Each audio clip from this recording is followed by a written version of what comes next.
Hello, everyone. My name is Ashley Hartz from Soul Garden Health, and I'm very excited to have one of my dear friends, Leah Kim, here to speak with us today. Leah was my very first acupuncturist, first time I was able to get on the table, and really is the person who opened up my whole world to holistic medicine, nutrition, all over full body health. And so I really want to have her here today so you guys can talk with her too. So Leah, welcome. Can you tell us a little bit more about yourself and your current professional endeavors?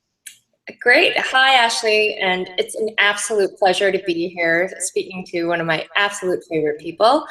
Um, Currently, I'm an acupuncturist practicing in herbal medicine. My general view of health is one of just self-discovery and self-knowledge. Um, I think that the conversations that you and I have always had on the table and off the table have always helped me to rethink how I wanted to express the idea of holistic health and how to bring it down to a much more a tangible and quantifiable way for people to um, integrate into their everyday lives. I think the idea of holistic health is so huge that to find small ways to integrate it into your everyday is, in my mind, the best way for people to move towards wellness. I think it's an everyday discipline. It's an everyday mindfulness. It's not something that happens to you. It's not something that someone can give you. It's truly an everyday mindfulness and everyday discipline. And I think that's kind of where my practice and my philosophy of helping people find their own holistic path is based. Is what can you do every day? Wonderful. And I think that's so important because a lot of people do think of it as this. I love how it's called alternative medicine nowadays, even though it's really more of a traditional medicine, especially Chinese traditional medicine. Can you tell us a little bit more about how you kind of got started on this journey into health and wellness? What got you interested in holistic health? I think what got me interested in holistic health came from the rediscovery of how actually I was brought up. Um, uh, as a child, I had clinical insomnia, I had digestive issues, and they were things that a Western doctor couldn't really help my mom understand, um, and help my mom help me. And so she started taking me to an acupuncturist and an herbalist. She knew the efficacy of this medicine because she grew up with it. My grandfather practiced herbalism. So there was always weird things cooking in the basement that I never understood. Um, and so even our food was a meditation on balance. So my mom always wanted to grow vegetables in the backyard. My grandmother would always say, no, you can't eat that with that because that's not a good combination. You have to eat cool with, neutral. So there was already this idea.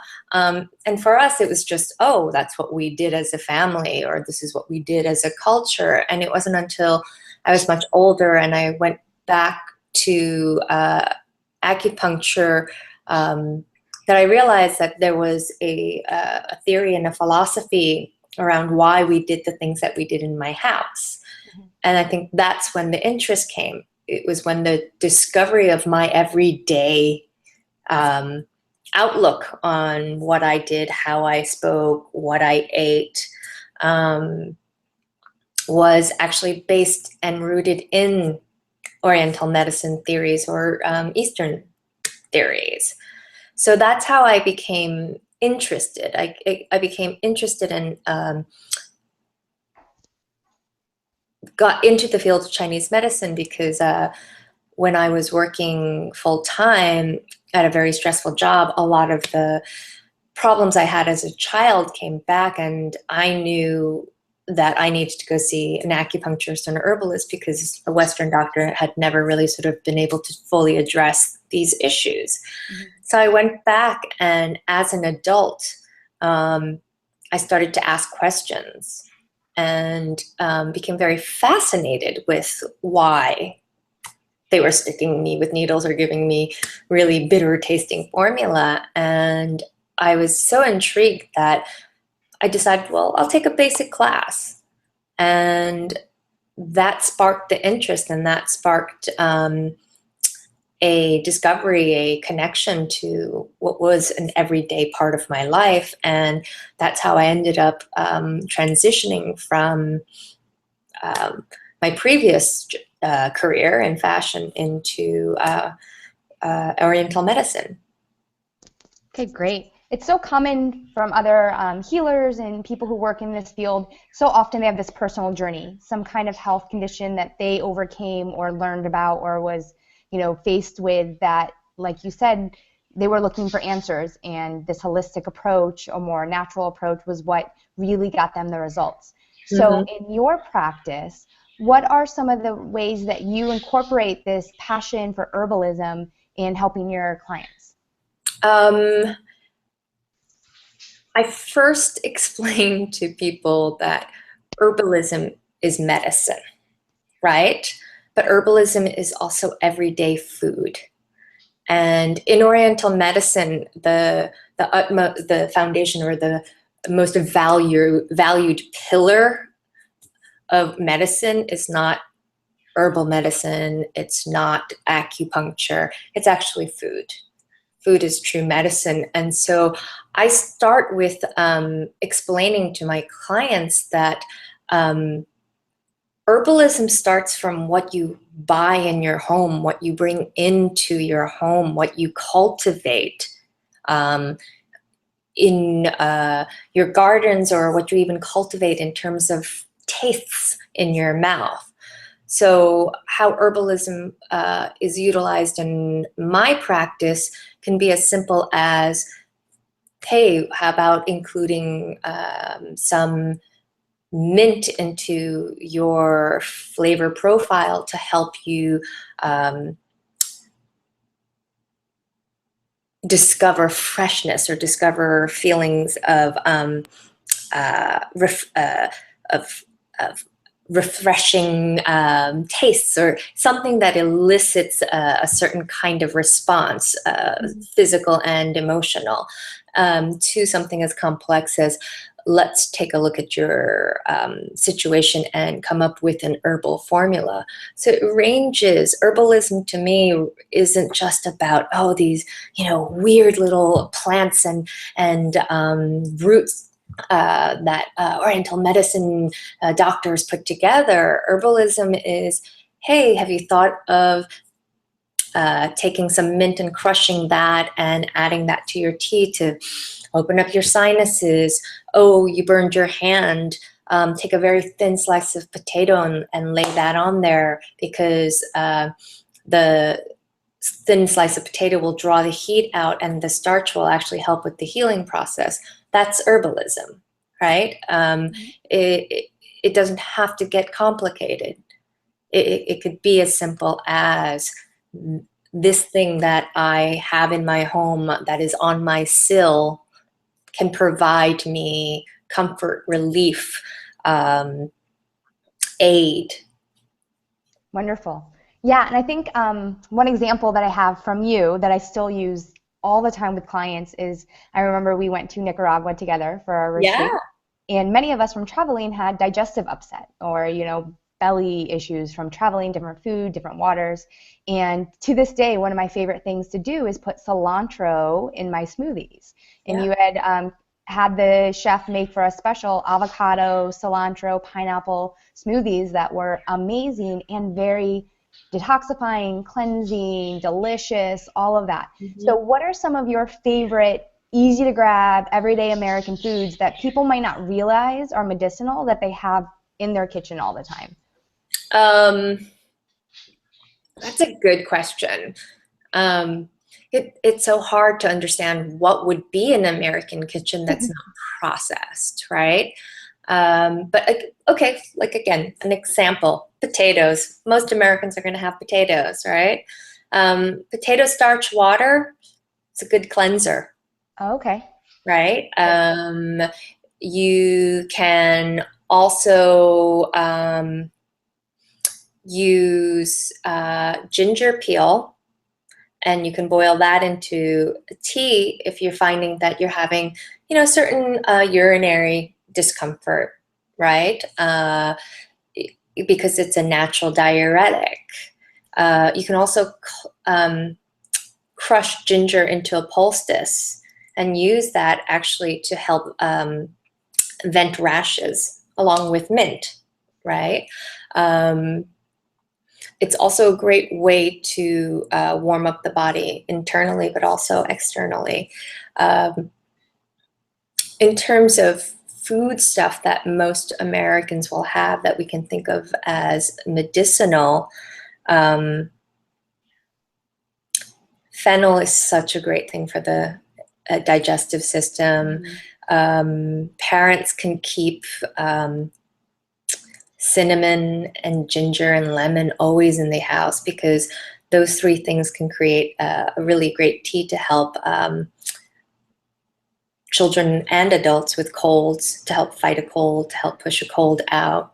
There's so many things that you can use, and I think what is important to understand is that food and spices, they all fall into a category. And if more Americans understood these categories, not only to create food profiles as for cooking, chefs will talk about, oh, sometimes you need to put a little acidity into this dish, or, oh, you need a more complex, salty umami taste. These are all important. They're all same concepts in Oriental medicine and herbal medicine, because it was through tastes that people recognized a certain effect on the body, and then associated certain tastes with a certain quality, right? When someone is very anxious, and they're what we call a hot type, we don't really give them spicy food. We don't give them garlic. We don't give anything that would accentuate that energies. If people are going through a detox, we ask them to eat very, very bland food. Part of the detox is not only to sort of cleanse the body, but to cleanse the palate.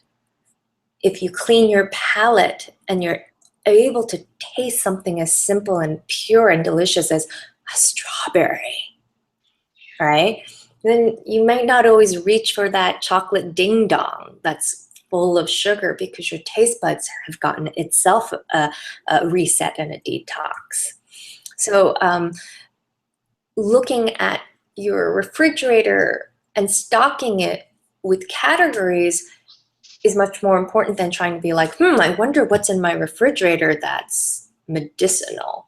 Almost anything could truly be medicinal if it combats a certain symptom, illness, right?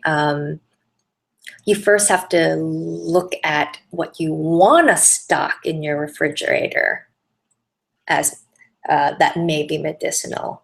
So I think we're going a little bit backwards. Instead of going, oh, I wonder what I can do with this carrot other than eat it.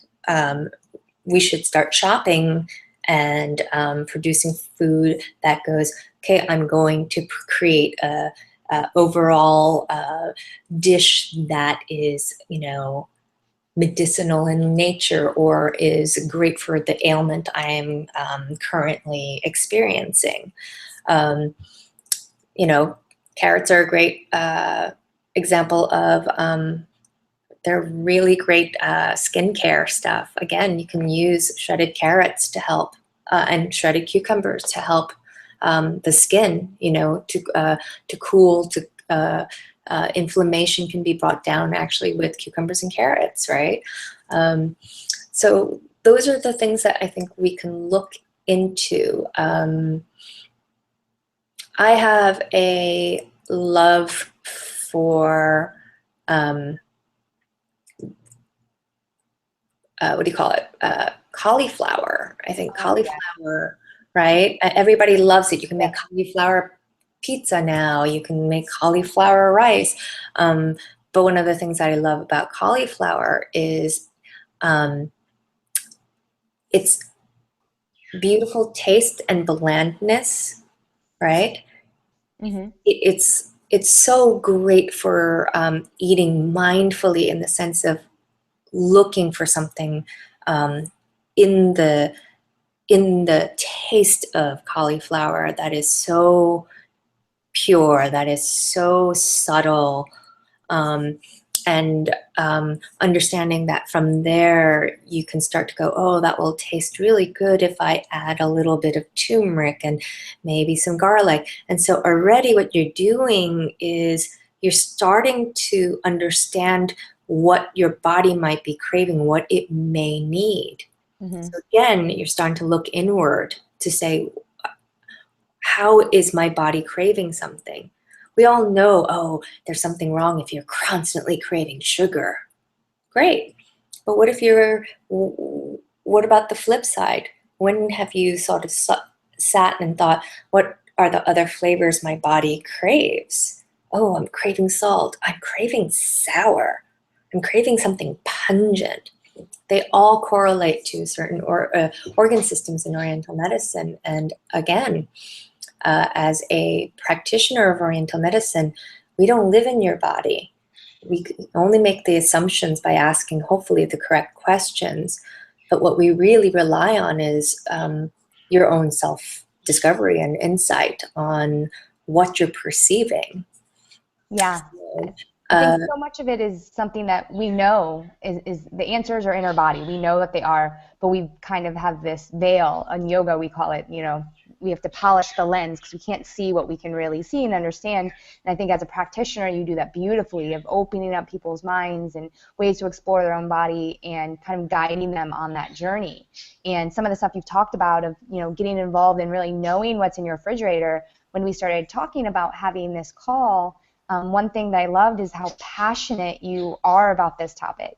So tell me what currently is your passion and your home garden that you've been working on, and that idea of not only what can you buy at the store and bring in, but how can we become more involved with our food from the time it's seeded in the ground.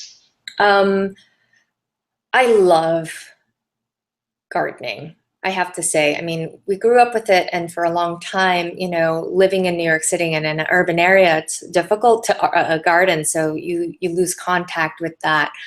Um, but I think what we've lost is seeing something in its entire cycle.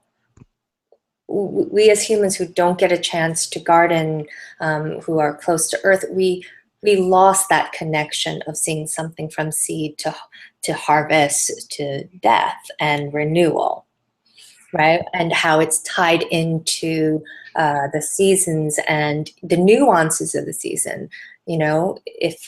If it's not a hot summer, we're not going to get great tomatoes, right? So each year you might have a different yield because the nuances of that season are going to be different, and we've lost that. We just assume, oh, there'll always be tomatoes, and sometimes they'll taste good and sometimes they won't taste good, without knowing why, right?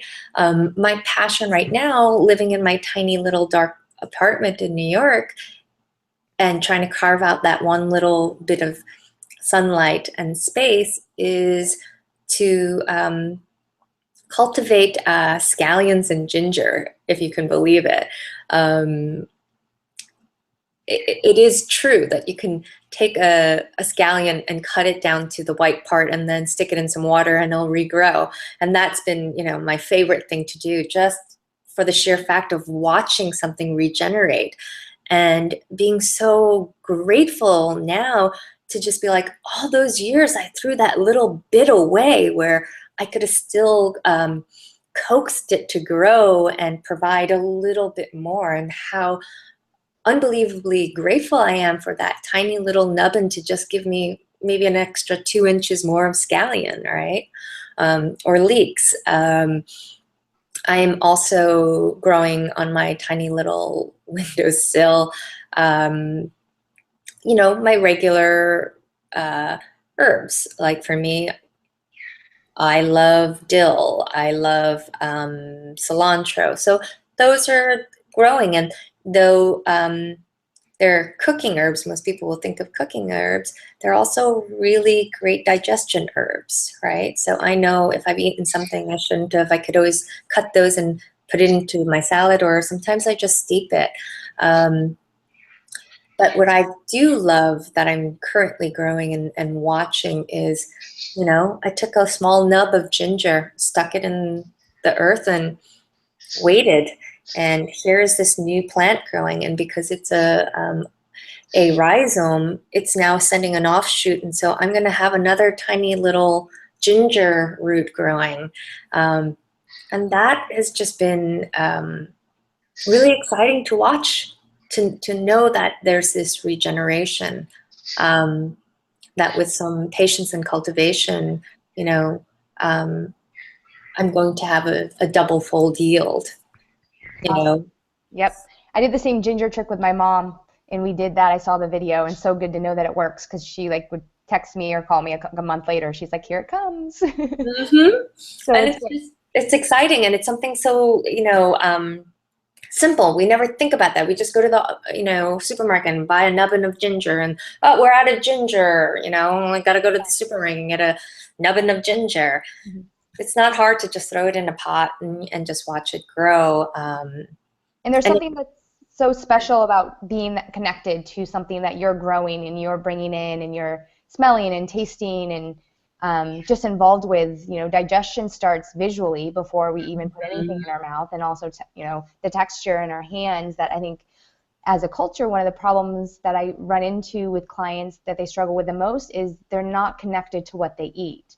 So Right. they're eating something that maybe is stimulating their taste buds in a way that stimulates the brain for pleasure, but they don't really understand, how does this make me feel? How does this really taste? And like you said, when they do a cleansing diet or take a break or a detox, they come back to me with this, wow, I don't even like XYZ, or it didn't taste the way it used to.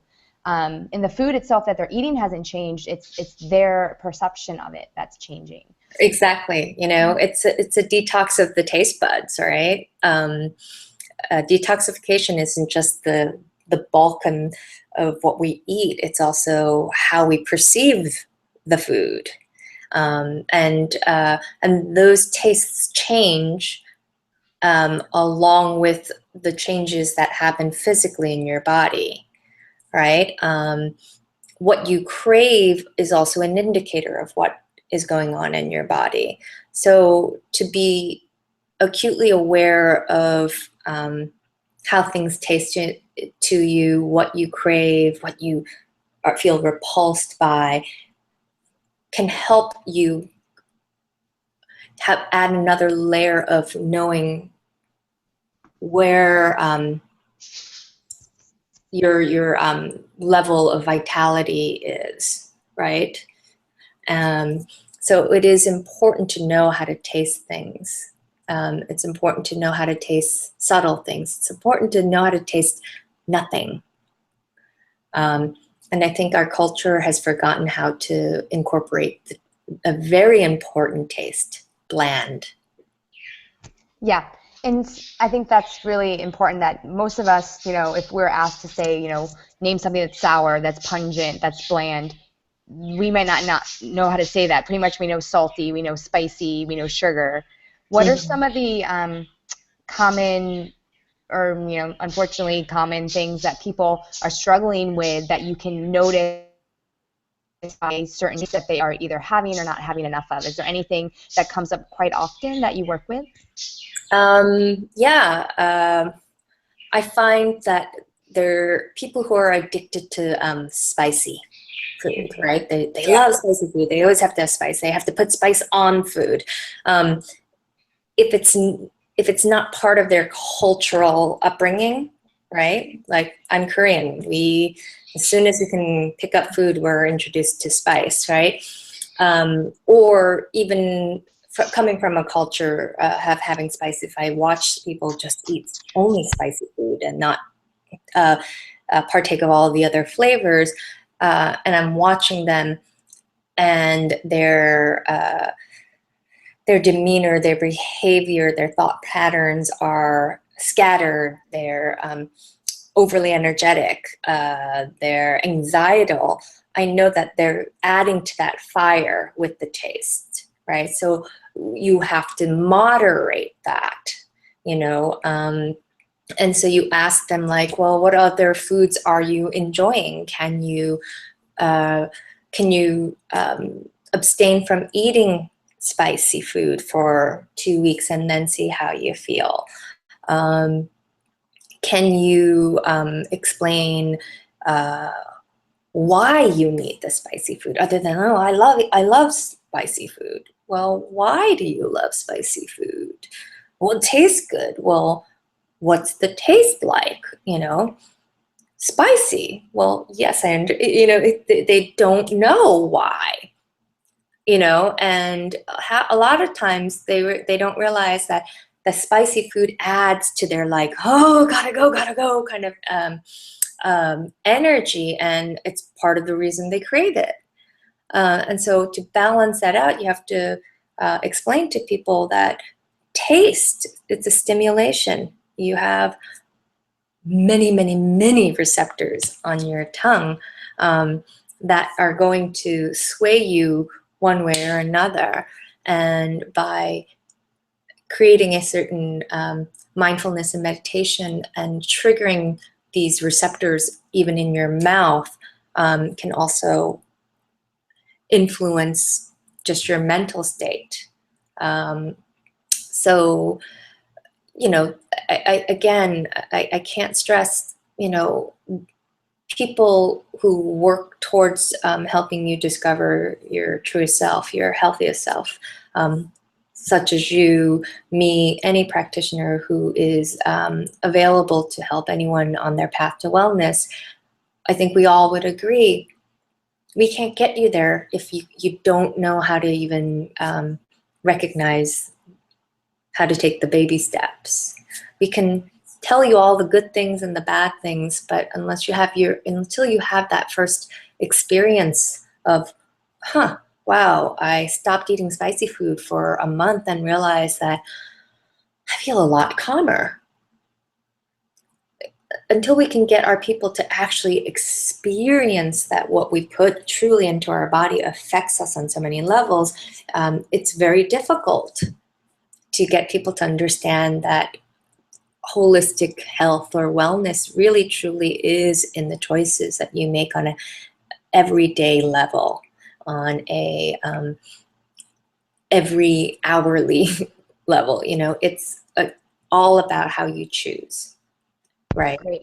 Definitely. And if people are making that choice and they're listening and saying that, you know, this sounds great, this is something I want to do more of, maybe I've been interested in it, maybe my grandmother had a garden in the past. If they just want to get started, what's a simple way, like you said, have your little garden on your windowsill? What are a few little things that someone could do in that everyday lifestyle that you started at the beginning talking about that could make a difference and get them started on that path? Well, my first suggestion is to first elicit that interest, that joy, right? Like if it's not there, you're not going to want to get up to water your plants, right? You're not going to want to, you know, go and see day in and day out, is it sprouting? Is it not sprouting? Right? So the first everydayness practice is to start to stoke that heart fire, right? That joy, that that awe about it. And you know, for me, I always tell people, look, if gardening isn't your thing, okay, there's several outlets of how you can still contribute. Join SCSA, right? Watch some inspirational videos on some of these amazing people who are going into these urban food deserts and are turning over car lots and growing tomatoes and giving it away for free, right? First be inspired by why you might want to grow, something, right? Not because you heard it's a good thing to do, and be inspired first, right? Coming back to that word passion we talked about earlier, Yeah, stoke your own passion. stoke your own passion. It doesn't mean that you have to love gardening. To me, it means like have the emotional connection, right? So start there. I always tell people, start there. Learn to enjoy it, and if you don't, then okay, it's not your passion. Go join a CSA. uh, Go donate to food co-ops. That's okay, but you have to feel connected. You have to have the emotional investment into it. So that's, I think, day one. That's the first step, is learn why people feel so joyous about cultivating. And then two, just start simple. If you tend towards a little impatience and you're wondering if you can eke it out from seed to sow, then do something simple. Like I said, cut a piece of scallion, stick it in some water, and watch it for a week, and you'll be inspired of how it regenerates. And I think you can start there, right? So you get an extra 2 inches of scallion for your salad. Woohoo! Good job, right? Another thing is, I just invested in some grow lights. I plan to, in my tiny dark apartment, grow some extra herbs by installing a grow bulb, right? You can start with a small container garden, something manageable, and see what you can yield, right? It's also a great idea to get your kids involved. So if you're at Oh home, I my God, yeah. remember this when we were in science class and how exciting it was, and we sometimes lose that kid-like excitement as we get older. And so I think Mhm.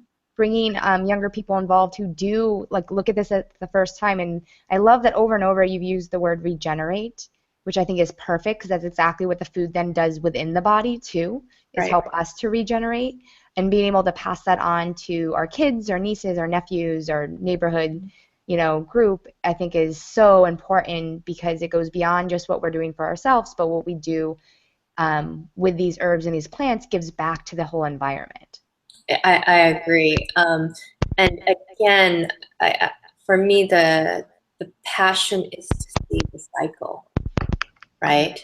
And when we see the cycle, um, there's no way to escape the gratitude, right? There isn't. You just go, ooh, look, it's a seed, and then it's a plant, and oh, I got a cherry tomato. Oh my God, the cherry tomato was delicious. Oh, I have another cherry tomato. That was delicious. Oh, that's the last cherry tomato. Oh, it's withering. Oh, it's done. Wow, I love those cherry tomatoes. And I now have seeds from that cherry tomato. I think I'll grow it again. There's no way to escape finding gratitude. What an easy way to cultivate gratitude, right? Um, it's it really helps us as human beings in a very small and deeply impactful way. We're very much like these plants that we just consume. We all do have an end point, right? That we all are part of that cycle. And when you are attuned to that, uh, that things spring up, they flourish, they start to diminish, and then they have an end. It reminds us of our own sort of mortality, and I think it's important to focus on mortality, um, because it also sets us on a path like, okay, well, where's our regeneration? Is it through the children and grandchildren that we help cultivate? Is it through the work that we do in our lifetime here? Is it with the animals that we, love and protect, right? That's that continual cycle, is that as we know, and to me, planting, gardening, that always makes us come back to that moment of, wow, there, there's a time and a season for everything, and we all are tied to that intrinsically, innately. We can't escape that. So why not just celebrate it and learn to cultivate not only a plant but ourselves at the same time, right? I had looked up the word cultivation, or to cultivate, and I loved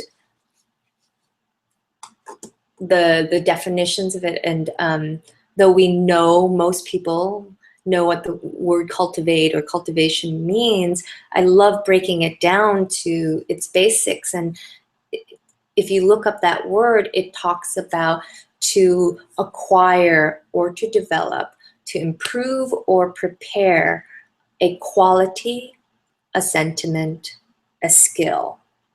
So in its word, it has this constant urge for you to improve, to prepare, to refine, to pay special attention, to labor. All of that is just, what we're supposed to strive for on a daily basis, right? And if those concepts can if you're reminded of that every day, because you walk over and you pour a little bit of water on your basil plant, and then you come home and, oh my gosh, your basil plant now has 6 more leaves, and now you can make some delicious pesto. You realize, wow, my labor, my attention to detail, my preparing, my improving led to this yield, right? And you again, like I said, you can never escape feeling the gratitude. You can't. It improves your overall self-awareness of of what do I need to address in myself? What do I need to cultivate? Where do I need watering? Right? Where do I need pruning? So Yeah, totally. And that could it's be a whole nother episode that we do yeah. together. Like, now, how do we cultivate ourselves? Because I think that's a beautiful segue into, how does a self-care through taking care of these plants really become that circle of life of what we're doing to take care of ourselves. When people say they want to be happy, they want to be healthy, live, long lives, that starts, like you said, with your daily choices in trying to make, it doesn't have to be the perfect choice, but it's like, what can you do every day that helps to cultivate whatever that intention is. And I think you do such a beautiful job coaching and leading people on that path. So can you just tell us quickly, as we wrap up here, if someone wants to work with you and come see? They're more than happy to reach out via email. My email address is leah.somacupuncture@gmail.com. LEAH.SAHMACUPUNCTURE@gmail.com. Just reach out, even if it's just to say, where's the best dill seeds, on the internet. I will let you know. I'll ask around. So that's where you can reach me. Or they can also just reach out to, other acupuncturists around them. I think it's important to sort of make your own decisions of who's going to work with you. It does go back to cultivation and finding the right farmer for this right soil, right? So please reach out. But if I'm not available, or if I'm too far away, look locally and get started. Great, Leah. Well, I love chatting with you, and I'm so glad that couple years ago, my good friend Amit, and really introduced me to acupuncture and was able to give me your information, your card, because really it started to change my whole point of view on health and life and day to day. So thank you so much, and I apologize for dogs in the background. It's Oh been gosh, wonderful. cultivating the animal kingdom here Yes, in that's San. right. That's another segment. Yeah, exactly. Oh my gosh, self-love and animals. But Yeah, I thank you again so much. I'm going to share all your information with the video so that people can see your website and contact info. And I hope your little garden continues to do well, and you share some pictures with me, and I'll do the same. I will. And we'll talk soon. It's been such a pleasure. Yes, always. All right, thank you so much. Have a great day. Bye.